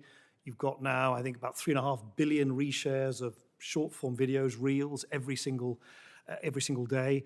And much as cooperation between companies at this table, and indeed companies that are not represented at this table, is crucial to deal with the scale of all of that, I would also suggest that cooperation between different jurisdictions in the democratic world globally is important as well, particularly between the United States, Europe, India, and so on, because I think one of the greatest risks is a fragmentation of different regulatory approaches around the world for technologies which by definition are borderless. I would just note very quickly, did you want to go, Ken? Sorry. Quickly, we've got a couple more I would members. say, first of all, I believe that the American tech sector is an engine of economic growth and frankly is the envy of the world. And we should at least remember that. Number two, we do have a very high responsibility to protect elections, to think about the impact on others, on our societal responsibility in so many areas. Number three, if there is a foundational principle for this country, I believe it's straightforward. No one should be above the law. No individual, no company, no leader, no government. But then number four, look, let's recognize the obvious. We need laws. And I would just say, I'd put it slightly differently. We haven't had a shortage of debate in this country about an issue like privacy. We've had a shortage of decision-making. So instead of always worrying about where we can't reach agreement, why don't we get something done by taking more action, by calling on us to be maybe more supportive as we could and should on certain days, and helping you all so that this Congress can pass the laws we need. I think that's the recipe that we need for the future. I can't, I'll bite my tongue. Senator. Chairman, thank you. Thank you for showing up. We invited several more tech companies, and they chose to just decline to not to be here in the national conversation. So I do appreciate you getting a chance to be able to be here. Let me just outline some of the challenges that we face on this that do become obvious to all of us when we get a chance to be able to look at it. This is not picking on Meta, but it's going to be a side-by-side with TikTok, who's not here. But this is just an example, side-by-side, of content delivery from a company. When there was a comparison that was done of content delivery to individuals that were 35 and younger, from Instagram to TikTok. Uyghur content, it was 11 to 1 Instagram. So TikTok hardly delivered it 11 to 1, that if someone was talking about Uyghurs, Instagram was talking about it, TikTok wouldn't. In Tibet, any conversations about Tibet, 41 to 1 Instagram to TikTok, TikTok just screened it out. Tiananmen, in the Tiananmen Square, 80 to 1. Content on Tiananmen Square. This is among Americans, by the way. Hong Kong protests, 180 to 1. That seemed to be a conversation that was discussed on Instagram that just didn't show up on TikTok for whatever reason. Ukraine, 12 to 1. And this one was interesting to me. There's 50 times more pro-Palestinian content on TikTok than pro-Israel content. Now, I say that to you to say, there's a sense of an outside foreign influence, in this case owned by a foreign entity, trying to be able to deliver content to the United States to affect the national conversation. That's the challenge that we have, because there's not a challenge on what what Americans want to be able to talk about. The challenge is a foreign entity reaching into the United States and saying, hey, I want to try to influence you by delivering content to your box that may try to sway opinions on this. So two things I would say on this. First of those is the concern is for not just a TikTok or to a foreign entity, a Russia, an Iran, trying to be able to put bad content in, misinformation, disinformation, but it's also the feeding of the quantity of the algorithm. This is an area that Americans have got to be able to rebuild trust, that I would tell you there's a lot of suspicion, because the delivery of what content is actually coming to your feed is an area of skepticism, whether that is in a Google search or whether that's in whatever they're getting from a social media network on it. How do we actually set in front of American people enough transparency that there's a trust that it's neutral in what is delivered, yet your task is to keep people looking at the screen all day, so you're trying to feed them information they want to see more of? How do we hit that rhythm on it?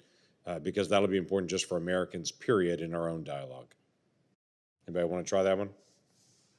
I'll try, Senator. I think, Senator, you pinpoint a very important issue, which is algorithms, in a sense, deal with a practical problem, which is there's an almost infinite amount of content that you can show people, but of course, people have only got a limited amount of time they're scrolling on their feeds, so you have to somehow rank and funnel it. I believe the way to square the circle that Senator, you quite rightly allude to is giving people confidence that these algorithms are working for them and not against their interests is firstly to give people real controls. So for instance, on our services, you can just turn the algorithm off. You can just have it chronologically delivered instead. You can click onto the 3 dots and you see exactly why you're seeing a post. You can say you don't want to see certain ads. You can prioritize certain content and not. I think user controls are crucial. And secondly, we need to be transparent. We need to be transparent about what are the signals that we use in the algorithms. We need to be we publish alongside our financial results every 12 weeks, for instance, full transparency reports showing how we act on content that violates our policies. We have that audited by EY, so we're not sort of marking our own homework, if I can put it like that. So I think user agency and sort of control and a maximum amount of transparency for the companies are the key ingredients here. Okay. Mr. Walker?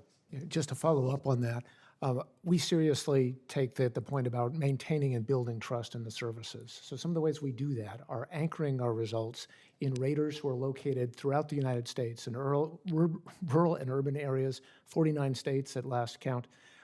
That's the ground truth for many of our services. But beyond that, we do things like, for example, on YouTube, not just promoting the most popular videos, but the videos that users have found the most valuable. We will survey our users the day after. Did you have a good experience in the service? Did you find this a valuable use of your time? And then making sure that we are consistently and clearly and transparently enforcing our policies, which we also publish. It's a responsibility we take very seriously. It is, and it's something that's incredibly important, and it's also consistent with law in this. If I could just make one quick comment on this as well. Mr. Smith, on a comment that you made earlier that Iran is fighting against Trump, Russia is fighting against terrorists, and we see the noise that's out there on this and the awareness of it.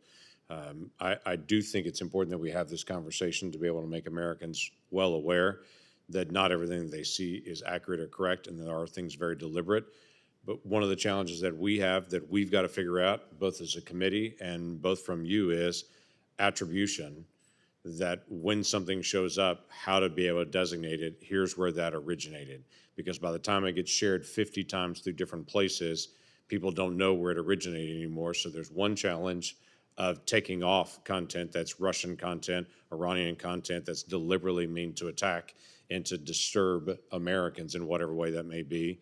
But another one is to be able to make sure that when it gets out there, people are well aware of it. We can't tell the story of this is disinformation, misinformation, unless we get fast attribution on that. And that's something we got to be able to work out. Amen. And you know, again, I've got critiques of all 3 of these companies, and I'll come back to some of those. But on this one, they have been more forward-leaning, because if they don't share that by the time the IC or law enforcement picks it up, it may be too late. Senator Ossoff. Thank you, Mr. Chairman, and thank you all for joining us. On that point about attribution and identification of foreign covert influence, Mr. Walker, give us a sense of your independent capacity absent case-by-case warning or notification from the U.S. government of content on your platforms that is foreign covert influence. It is challenging, as was talked about earlier. Russia has moved beyond paying for things in rubles and only working between 9 and 5 Moscow time.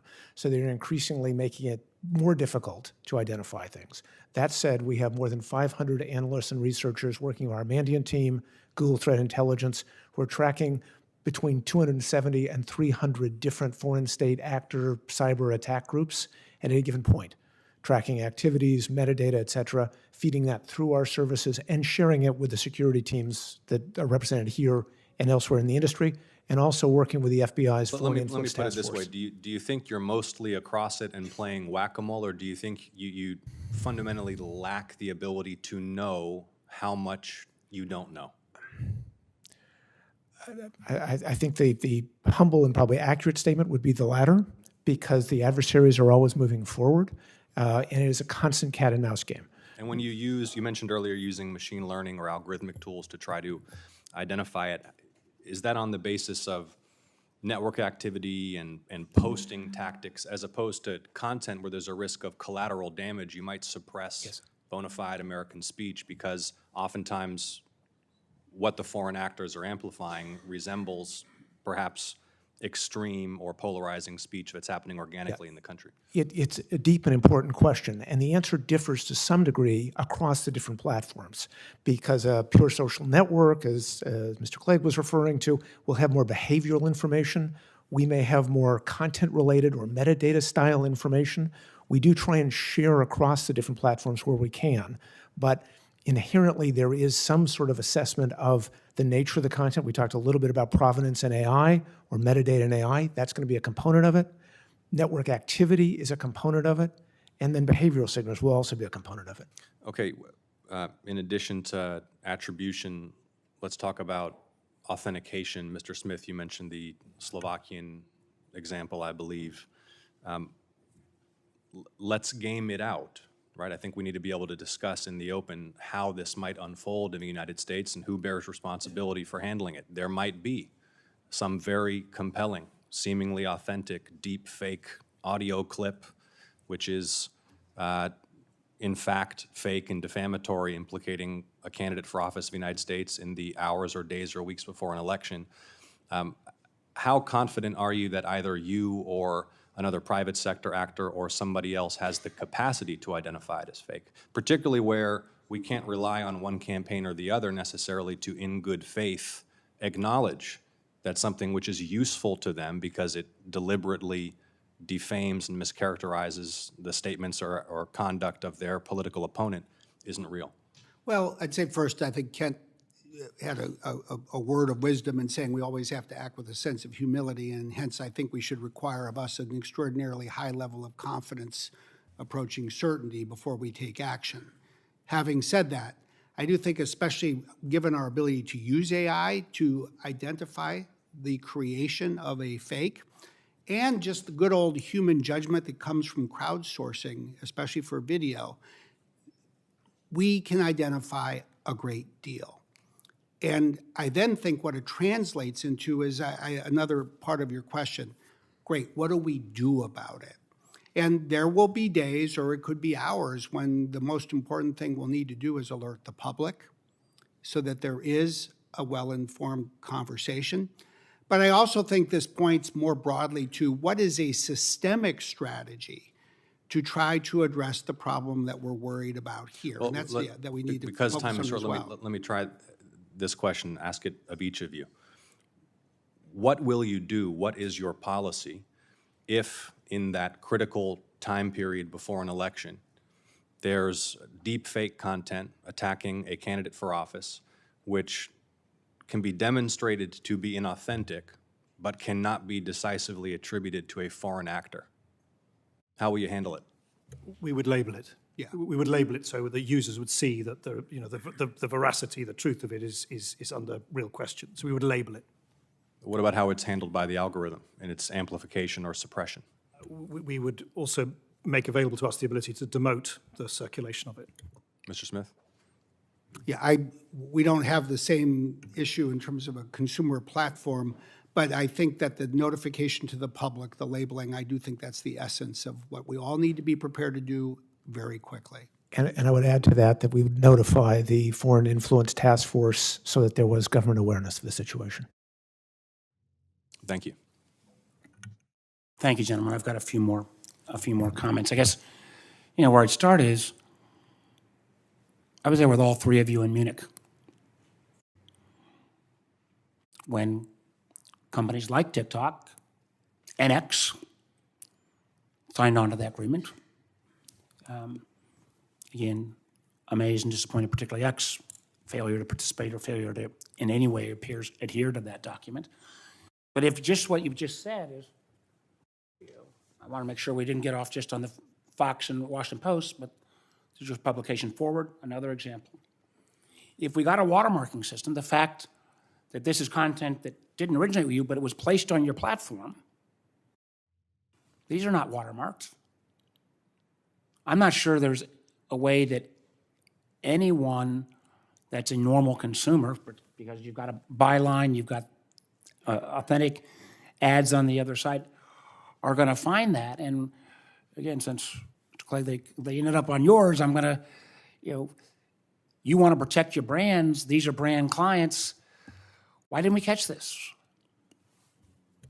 So I think the key challenge here is to disrupt and remove the underlying networks of fake accounts that generate this content. And we appreciate what you did yesterday. But that's the only foolproof way that we can deal with this, because otherwise, as you quite rightly say, Senator, we're just playing whack-a-mole with individual pieces of content.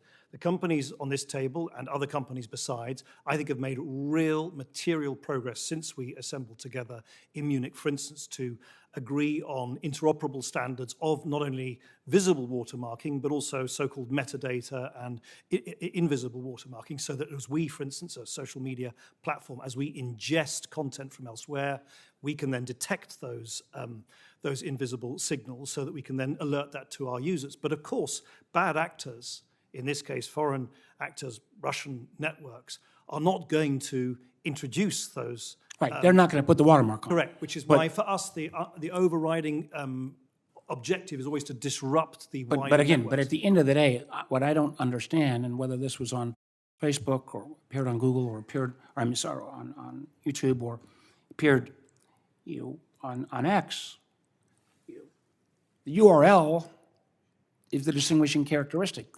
A consumer's not going to get that. Should that be simply the government's responsibility to spot that? Don't we need you leaning in on that issue? Yeah, yes, of course, absolutely. So one of the things, because we keep coming back, we're 49, 48 days away. And I'm going to hit you, Mr. Smith, as well, but let me start with Mr. Walker and Mr. Clegg.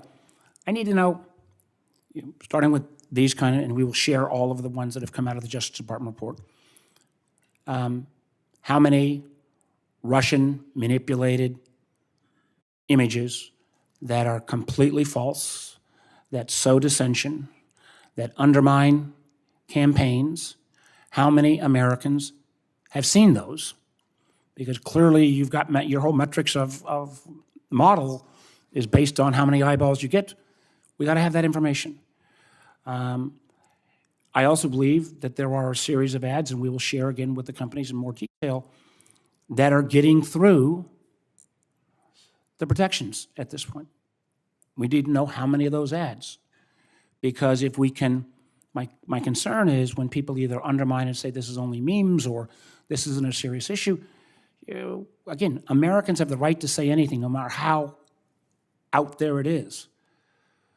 But I echo what Senator Cornyn said, the notion, even around reciprocity, the idea that Russia or China would allow this kind of manipulation on their social media is beyond the pale. Of course they wouldn't. So we need that, because the one thing we do know, I think most all of us would agree, in the next 49, 48 days, it's only going to get worse. And having that data now, not to embarrass what happened at least on Facebook, to say, hey, X millions of Americans saw this kind of fake content, just beware, because chances are no matter what we do in the last 48, we're not going to stop all of this coming down. But that measure would help identify. I also think on the ads. I mean, I know it's gotten better. Mr. Walker, you mentioned the fact that you don't take payment in rubles anymore from 9 to 5 Moscow time. But there's still a ton of this getting through, and we need better data at this point. So I'll expect that very shortly. And if you still have colleagues or friends at X, I sure as heck would invite them to actually be part of the solution as opposed to simply trying to be part of exacerbating sometimes the problem. And we have those who don't play. I mean, X, TikTok, then we have this whole set of the Discords, the Telegrams that are others that they almost in some cases, pride themselves of giving the proverbial middle finger to governments all around the world, which I think raises huge issues as well. So I'd like to have that information. I think Senator Ossoff has got one more, and as soon as possible, and I'll have one last closing comment. Senator Ossoff. I'll be brief, Mr. Chairman. Just to note, and the committee has made public some of the underlying information which was contained, I believe, in the charging documents related to this specific recent Russian effort for which there were 32 domain seizures, doppelganger, which planning documents specifically identified, quote, swing states whose voting results impact the outcomes of the elections more than other states, and named in particular Georgia as a destination for this covert Russian influence. We've talked about attribution, we've talked about authentication. I think we've also been discussing the importance of having a society that is resilient, that takes a skeptical and critical approach to information. One of the challenges that we have is for some avid consumers of political content, anything which seems to affirm one's partisan perspective is deemed credible without that kind of critical scrutiny. You know, for my constituents in Georgia who have recently been targeted by this foreign covert influence campaign, but for the whole nation, how do you think about your role, and invite you to comment on the role of public leaders, elected leaders?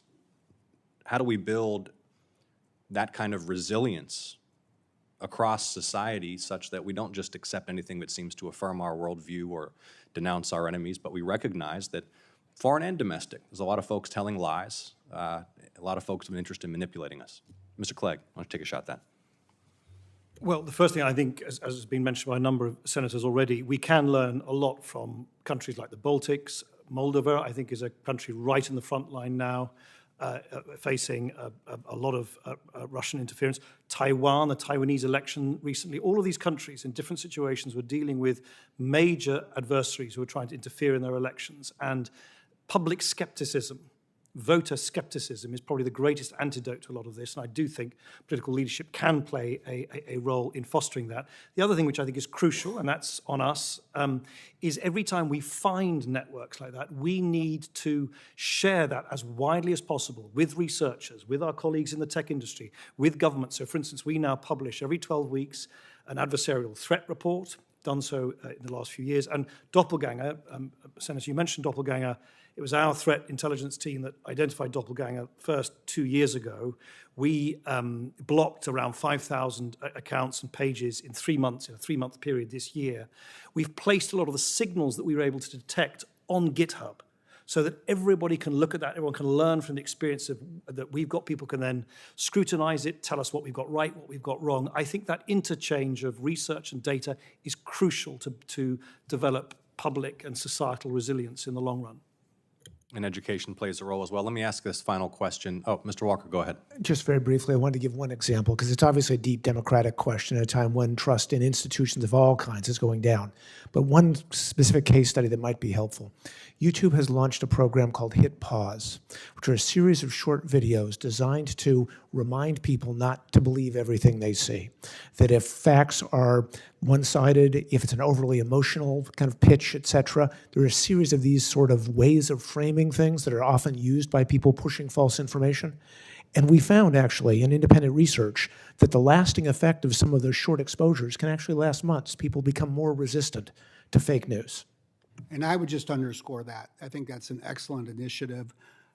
We've been doing similar work at Microsoft. We really sharpened our ability in the European Union parliamentary elections. Ran a paid media advertising campaign around checking and rechecking before people make up their mind and vote. Reached 350 million people outside the United States. That's why we're bringing that to the United States. Certainly the swing states are critical, and it's not just advertising, it's getting out on drive time radio, local press, to help bring this message so that the American public has the information it needs. Thank you. Final question. Mr. Clegg, putting aside law and regulation, when you think about, for example, your employer's social obligations and how you meet those social obligations in the decisions that you make about how content is labeled or how your algorithms treat content in a society where sharp-elbowed political debate is part of the process and free speech is cherished as a value in addition to being a constitutional right, what is the distinction between the role that your teams are fulfilling in making those calls and the traditional editorial judgment that a traditional news organization would make? The fundamental difference is that we don't generate the content. So it's user-generated content that circulates on our apps and services. It's almost an inversion of the top-down way in which information is selected and handpicked by editors sitting in editorial suites for newspapers. But you decide what's on the page. We decide, as I said earlier, we have systems which seek to ensure that every person's feed is in a sense unique to them. It reflects their interests, it reflects what they enjoy to spend time on. As it happens, the vast majority of people don't use Facebook and Instagram, for instance, to argue about politics. So news and news links now constitutes around 3% of the total content on Facebook. Most people use our services for much more playful, innocent, connecting with family and friends, family holidays, family birthdays, bar mitzvahs, barbecues, you name it. And that's reflected in the overwhelming majority of the content on our services. Thank you.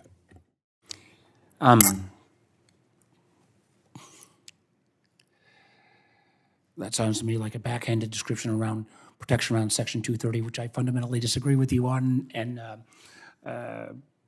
I don't accept that characterization. That was the same characterization that initially people made about TikTok. What could be so wrong about people sharing cat videos? Although cat videos may take on a political stripe now. Yet now, the numbers 30, 40, 50% of 18 to 24-year-olds get all of their news, or the vast majority of their news from TikTok. And I just do not accept the notion we're just independent creators. There are algorithms that shift what you see, how much you see. Tech colleagues that we both know said they've never been a more creative, addictive, crack-like tool than TikTok in terms of tracking and keeping.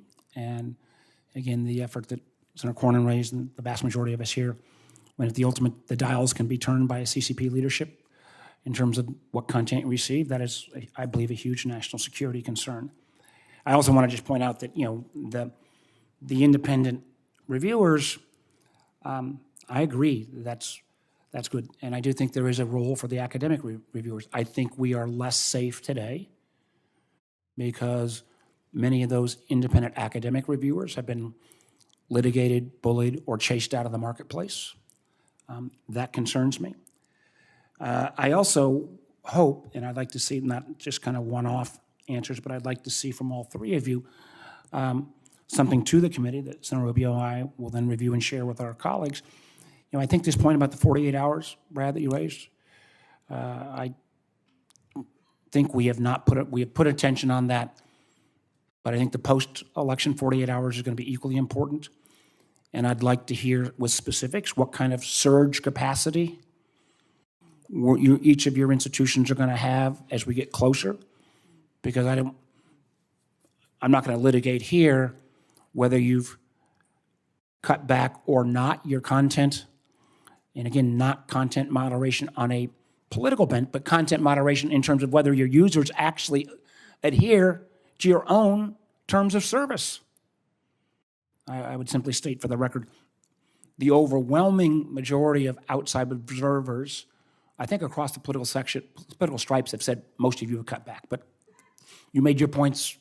We don't have to relitigate. So again, I want to know how many folks have seen and echoing, especially in these targeted states, how many ads have come through, what we're going to move forward on. I would also, I bit my tongue earlier before Senator Langford got on. And I do think, listen, I've worked with each of you in each of your companies, and I think There are places we agree, there are places we disagree. I do believe, Congress's batting record on social media platforms and on AI is virtually zero in terms of laws being passed, maybe with the exception of TikTok.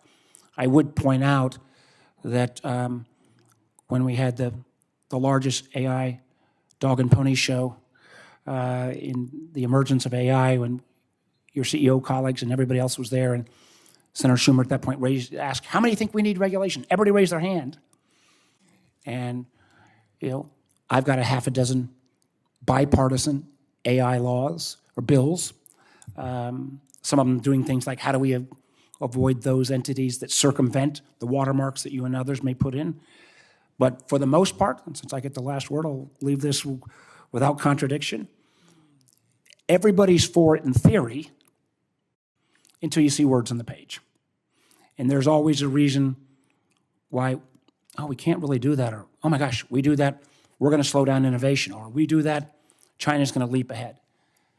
And this is not the topic for today, but I think there's a whole lot of us, virtually every parent in America today would say, a few guardrails on social media back in 2014, we might have a heck of a lot healthier kids in this country in terms of mental health issues. Not the subject for today, but something that the vast majority of Americans believe, including me. So we've made, as I went through, I won't go through my statement, we've made some progress. I do worry that this is not going to lead the news tonight. The fact that Russia and Iran, but we don't have the kind of visuals yet. I hope we will get the visuals yet on what Iran has done. But that Russia, using brands that most Americans on either end of the political spectrum respect, Fox News, Washington Post, are seeing things that look like it's that content. That's not. It's coming from Moscow. And anyone that thinks that is appropriate, I just don't think reflects where we are in this democracy. We have, I'll end with where I started. We have more than enough differences amongst Americans. We have a constitutionally given First Amendment right that allows us to say anything, no matter how stupid, unless it is the equivalent of fire in a crowded theater. But we should have those debates, but sure as heck should be concerned about foreign government services. This is not some one-off entity. These are foreign spy services who, by definition, want to undermine our country. When they are trying to sway an already very close election, we all should be concerned with that. I appreciate you all being here. I wish more of your colleagues in the sector would be as engaged. I think I've given you all some to-do work, and my hope is we will have some of that information because the clock is ticking, as you've all said. I would hope we could get some preliminary information back even by middle of next week. Let's see if we can get this as we go into October. With that, I did promise Senator Rubio I wouldn't go off on some other tangent, so I will respect that right now and say we are adjourned.